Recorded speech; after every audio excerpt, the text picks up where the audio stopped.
Muy buenas de nuevo. Bueno, pues seguimos con las apariciones de Cristo. Nos habíamos quedado con las apariciones que habían sucedido en Jerusalén y ahora pues pasamos a Galilea. Sabéis que Jerusalén está en la parte sur, dijéramos, de la Tierra Santa, de la Tierra Prometida, de lo que sería Israel, ¿no? Y en el norte está Galilea, que es de donde eran los apóstoles y donde pues comienza un poco la predicación también de Cristo. Entonces dice así, esto lo cuenta todo San Juan, está en el capítulo 21. El capítulo 21 la verdad es que es un añadido. Hay en algunos manuscritos en los que no aparece y entonces no sabemos si fue redactado, ¿no? el autor por el mismo evangelista o si fue uno de sus discípulos que después lo decidió añadir, dijéramos, al cuerpo total del Evangelio de San Juan. Pero bueno, hoy en día nosotros cuando cogemos el Evangelio pues eh, lo tenemos como parte del Evangelio de San Juan. Y entonces pues os cuento, ¿no? Lo que pone aquí, lo voy comentando un poquito. Dice, después de esto, de estas apariciones, dice, se apareció Jesús otra vez a los discípulos a orillas del mar de Tiberíades, que es como llaman al lago de Galilea, ¿no? Dice, se apareció de esta manera, estaban juntos Simón Pedro, Tomás, llamado el mellizo, Natanael, el de Caná de Galilea, los de Zebedeo, que sabemos que eran Santiago y Juan, y otros dos de sus discípulos. Simón Pedro les dice, voy a pescar. Esto es bonito porque San Pedro lo que hace en el fondo es, bueno, han vuelto otra vez a su tierra, lo que sabe hacer es pescar, entonces un poco como diciendo, bueno, pues hasta que recibamos instrucciones no sabemos qué hacer, no sabemos para dónde tenemos que tirar, pues vamos a pescar y ya está, ¿no? Que hay que vivir de algo. Supongo que también como a veces lo plantean en clave de decir, bueno, pues San Pedro estaba como desanimado, dijéramos, ¿no? Entonces vuelve otra vez a sus redes. Yo no acabo de verlo así. Yo creo que más bien Pedro estaba como confiado de que el Señor antes o después iba a aparecer, porque ya lo habían visto, ¿no? Él por lo menos en tres ocasiones. Y bueno, pues dice, le contestan los otros discípulos también, nosotros vamos contigo. Había varios que sabían pescar y entonces fueron y subieron a la barca, pero aquella noche no pescaron nada. Y al amanecer es cuando Jesús aparece. Dice, estaba Jesús en la orilla, aunque los discípulos no sabían que fuese él. Y les dice Jesús, muchachos, ¿tenéis pescado? Y le contestan, no, eh, estaba lejos, entonces, bueno, todavía no saben que es el Señor. Y él les dice, echad la red a la derecha de la barca y encontraréis. Y esto es precioso, ¿no? Porque fijaos qué pasa. Eh, la echaron y ya no podían recogerla por la abundancia de peces. Es lo que pasó al principio con Pedro. La primera vez que Jesús se aparece antes de morir, digo, cuando se conocen, ¿no? A Pedro se aparece precisamente en un contexto en el que él está pescando, no han pescado nada tampoco, y Jesús, después de estar ahí predicando en su barca y bueno, había bastante gente alrededor y tal, y entonces pues pide la barca un poco para que no la apretujen, pues después de estar escuchándole Pedro, eh, Jesús le dice, vete y, ¿no? y echa las redes y vuelve a pescar. Y entonces Pedro dice, pero si hemos estado toda la noche bregando, no hemos cogido nada, tal, pero como buen pescador, pues sabe que es más difícil, ¿no? Que durante el día vaya a pescar algo. Y entonces, sin embargo, le debió impresionar mucho lo que el Señor dijo y dice, bueno, pero por tu palabra echaré las redes, ¿no? Al final cede, aunque él es en teoría el experto pescador, ¿no? Y es precioso porque en ese pasaje ya San Pedro sucede una pesca milagrosa. De hecho, no solamente su barca casi se hundía, sino que tienen que hacer señales y llamar a otros para que los pescados pues, se puedan distribuir en dos barcas y puedan llegar a tierra, ¿no? Con ellos. Y, y aquí va a pasar lo mismo. O sea, fijaos, ¿no? Que dice, echar la red y tal. La echaron y ya no podían recogerla por la abundancia de peces. O sea, pasa lo mismo. Es como una caricia del Señor en el sentido de decir, igual que cuando te conocí te pasó esto, ahora, para que me reconozcas, va a pasar lo mismo. ¿Qué pasó? Que en la primera ocasión, Pedro, cuando vio eso, le dijo al Señor, apártate de mí que soy un pecador, ¿vale? Como diciendo, no merezco estar, o sea, él vio que había algo ahí de divino, ¿no? Fuera de lo normal y no quiso estar, ¿no? Porque él era muy consciente de su naturaleza de pecador, ¿no? Y, y en esta es muy distinto lo que pasa. Dice, el discípulo a quien Jesús amaba, que sabemos que es San Juan, le dice a Pedro, es el Señor. Y cuando Simón Pedro oyó, es el Señor, se puso el vestido de encima porque estaba desnudo. eh, Tenían prácticamente pues la parte que cubría, dijéramos, las partes íntimas, ¿no? pues está con pescado, pues huele mal. Y dice, y se lanzó al mar. Y o sea, se lanzó al mar para ir nadando hasta donde estaba el Señor, ¿no? Que en realidad no estaban demasiado lejos. Dice, los demás discípulos vinieron en la barca arrastrando la red con los peces, pues no distaba mucho de tierra, sino unos 200 codos, que no es demasiada distancia. Pero bueno, es verdad que la barca pesaría un poquito y entonces Pedro quería llegar cuanto antes, ¿no? O sea, qué distinta la reacción de Pedro ahora, ¿verdad? Al principio no quería ni siquiera, no se sentía digno de estar con el Señor y ahora ha aprendido que el Señor sí que quiere estar a su lado, a pesar de que Pedro es una persona bastante cabezona, vamos a decir así, ¿no? Porque le niega al Señor y porque en algunas ocasiones en el Evangelio pues no se disimulan sus defectos, el hombre es bastante potente, ¿no? Dijéramos, o sea, a veces muy chulito, vamos a decir así. Entonces, que Dios cuenta con eso, ¿no? Que cuenta con nuestro carácter, que cuenta con nuestra debilidad también, ¿no? Y dice, al saltar a tierra ven que había unas brasas, un pez sobre ellas y pan, que eso lo había preparado el Señor. Hasta detalles de este estilo tiene el Señor, ¿no? Con los apóstoles. Y les dice Jesús, traed alguno de los peces que acabéis de pescar. Y subió Simón Pedro y sacó a tierra la red, ¿vale? Y dice, estaba llena de 153 peces grandes. Esto de los 153 peces grandes, no sabemos si es un recurso, dijéramos, los judíos le llaman gematría, que es que le gusta con los numeritos dar significados, ¿no?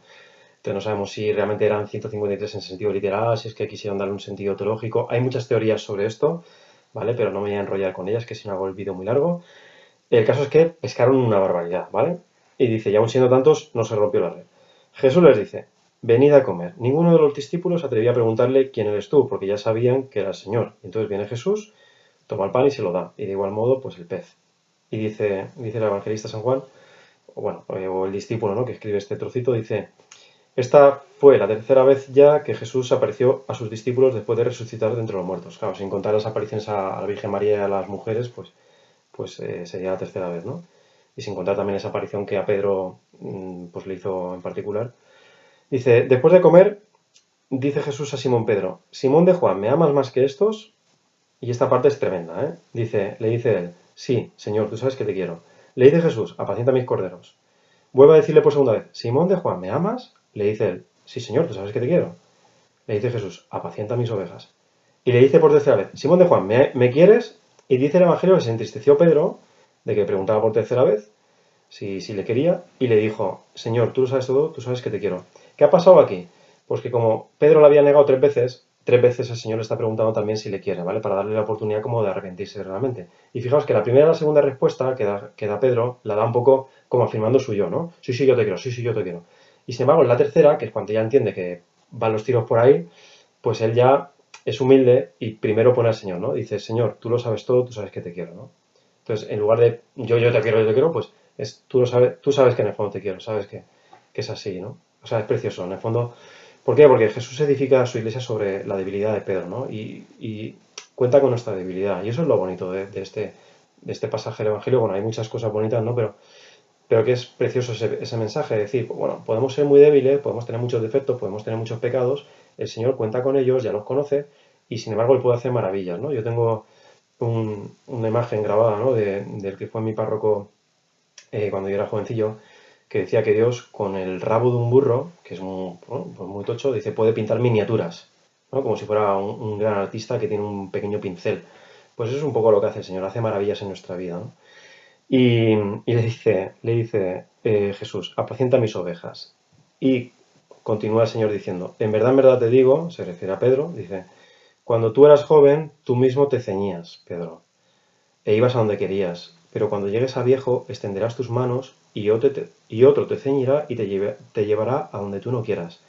Y dice el evangelista, con esto indicaba la clase de muerte con que iba a glorificar a Dios. Sabemos históricamente, ¿no? Pues San Pedro, junto con San Pablo, pues murió en Roma, ¿vale? Cuando estuvo por allí.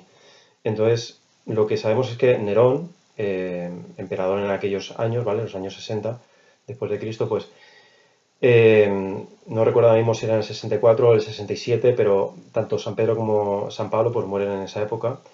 Y hay un incendio que los historiadores dicen que fue más bien Nerón el que lo produjo, pero que bueno, que buscaba una cabeza de turco, entonces acusó a los cristianos, y entre los cristianos, pues como estaba Pedro y tenía fama y tal, Pedro acabó cayendo, ¿no? Entonces, en el Circo de Nerón, que es donde está la actual San Pedro, la actual Basílica de San Pedro, pues allí había pues, un circo, dijéramos, ¿no? Y entonces en el circo se tenían esta serie también de muertes, ¿no? De espectáculos, ¿no? Con gladiadores, con tal. Según la tradición, parece ser que le crucificaron, le quisieron crucificar para espectáculo público. No sabemos, bueno, también había veces que quemaban a la gente en piras o a lo mejor pues había, pues eso, pues fieras o gladiadores, ¿no? Pero en este caso parece ser, según la tradición oral, que le iban a crucificar y él pidió, porque no se sentía digno de morir como Cristo, que le que le dieran la vuelta a la cruz para morir no exactamente igual como Cristo, sino boca abajo, ¿no? Que por eso a veces a lo mejor habréis visto la representación de San Pedro como símbolo de una cruz invertida, que no tiene nada que ver con el satanismo, ¿vale? Tiene que ver sencillamente con esa muerte con la que se atribuye, ¿no? La tradición oral que moriría San Pedro. Entonces, eh, es eso lo que parece que el Señor está diciendo aquí en este pasaje, ¿no? Que cuando tú seas mayor te van a matar y no sé, es como decir, mira, igual que te predije que me ibas a traicionar, que me ibas a dejar, ahora te predigo, ahora te puedo predecir que el día de mañana tú vas a dar tu vida por mí porque sé que me amas, ¿no? Es una forma preciosa en el fondo de decírselo. Y San Pedro no se le ocurre otra cosa que meter a San Juan por en medio, ¿vale? Y entonces, digo, el Evangelio, aunque no es chistoso, ¿vale? Pero tiene momentos que son así un poco como graciosos, ¿no? Pero se vuelve y ve que le seguía el discípulo a quien Jesús amaba, o sea, que estaba ahí San Juan, que además durante la cena se había recostado en su pecho, San Juan, y le había dicho, Señor, ¿quién es el que te va a entregar? Que se lo dijo en voz bajita, San Juan. Y viéndole, Pedro le dice a Jesús, Señor, ¿y este qué? O sea, yo cuando sea mayor voy a morir. Vale, me estás diciendo ahora que voy a poder dar mi vida por ti. ¿Y este qué? ¿También va a dar la vida por ti? ¿Se va a morir igual que yo y tal? Y entonces Jesús, cariñosamente se entiende, ¿no? Pues le responde y le dice, si quiero que se quede hasta que yo venga, ¿a ti qué te importa, no? Entonces le dice, tú sígueme.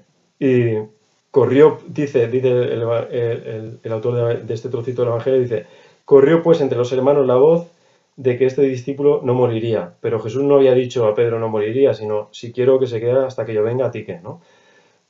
O sea, se corrió el bulo ahí, ¿no? Se extendió la idea, un poco como si pues el Señor hubiera querido decir que va a ser inmortal San Juan. Y no, sabemos que San Juan murió de mayor. De hecho, fue el único discípulo que no dio su vida, el único apóstol, vamos, que no dio su vida por el Señor martirizado. Intentaron envenenarle y tal, pero al final pues no lo consiguieron, según la tradición oral, ¿vale? Y entonces murió cuando era viejecito. De hecho, cuenta la tradición oral también, que es una cosa bonita de San Juan, que cuando él era muy mayorcete, que estaba ahí pues en una especie como de silla de ruedas, ¿no? Dijéramos, pues decía, amaos hijitos, amaos. Y los que le llevaban le decían, mira, ya está perdiendo la cabeza.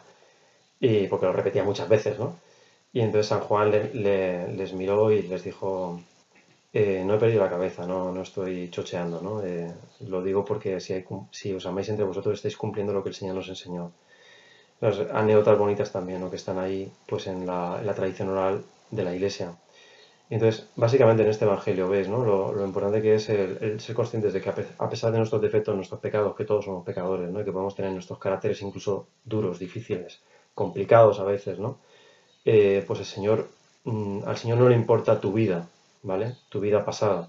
O sea, no te va a juzgar por ello. Al Señor lo que le importa es que le des el corazón ahora, ¿no? Y va a estar persiguiéndonos toda la vida para que pues hasta como con el caso del ladrón, el buen ladrón, ¿no? Pues en la cruz, hasta que te des cuenta de que te quiere, ¿no? Y a pesar de que puedas en el último momento de tu vida, ¿no? Pues el Señor va a estar persiguiéndote. Ojalá pues toda la gente le diera el corazón enseguida al Señor, porque sería mucho más feliz, la verdad, cuando uno pues tiene esa esperanza, esa caridad, ¿no? En el corazón que el Señor te regala, ese espíritu, esa paz, es que es impresionante, ¿no? Pero bueno, también es verdad que pues el Señor, pues sus caminos son inescrutables, ¿no? Y hay personas a las que a lo mejor pues les llega más tarde el anuncio o son más cabezonas como San Pedro, ¿no? Y tardan más, dijéramos, en dar del todo el corazón, o también nosotros pues podemos tener altibajos, caídas y nos alejamos del Señor y luego otra vez nos arrepentimos y pues para eso también nos confesamos, ¿no? Y hay una lucha, ¿no? Todos tenemos una lucha en el fondo. Pero que sepamos que más allá de esa lucha, ¿no? Más allá de esos pecados que podemos tener, lo importante es mirar al Señor, mirar su misericordia y que estos ejemplos, ¿no?, de vida que hay en el Evangelio nos ayuden a confiar siempre, siempre en su misericordia y en que nos ama tal cual somos. Pues nada más, que el Señor os conceda su bendición y que os acompañe. En el nombre del Padre, del Hijo y del Espíritu Santo. Amén.